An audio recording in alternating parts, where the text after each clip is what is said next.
වර්ගයට ඇඳුම් විකුණන්නේ ඒ කිව්වේ මම කියන්නේ පාරේ අයින විකුණන ඇඳුම් තියෙන්නේ. එතනට ගිහින් ගන්න.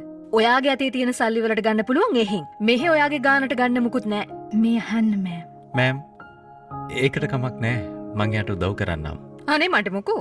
ඔයාට ඔච්චර අනුකම්පා නම් ඔයාම බලන්නකෝ. මෑම් මේ පැත්තෙන් එන්න.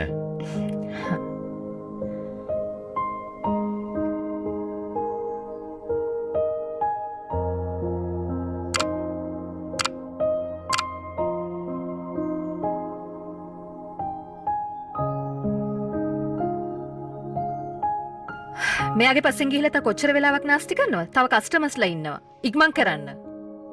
මෑම් මෙයාත් අපේ කස්ටමර් කෙනෙක් නේ. මේ වගේ මිනිස්සු කවදාවත් මේ වගේ ෂොප් වලින් මුකුත් ගන්නෙ නෑ. එයාලා හොඳ කඩ දැක්කහම ඇතුළට ගිහින් AC එකේ ඉන්නවා. එතකොට ඇයි ඔක්කොම මේ ඇඳුම් එළියට අරගෙන? මේ ඔක්කොටම කැමතියි මම. ඇත්තද? කැමති වුණා කියලා මුකුත් වෙන්නේ නෑ. සල්ලි ඕනි මේ ඔක්කොම ගන්න. ඒ වගේම මේව ගන්නේ නැත්තම් මේ ඔක්කොම ටික ආපහු නවල දෙන්න. තේරුණාද? ඔයා මේ ඇඳුම් ඔක්කොම පැක් කරලා දෙන්න. ඒත් එක්කම 100% ටිප් එකකුත් ඔයා මේකෙන් ගන්න. ඕකේ මෑම් බොහොම ස්තුතියි.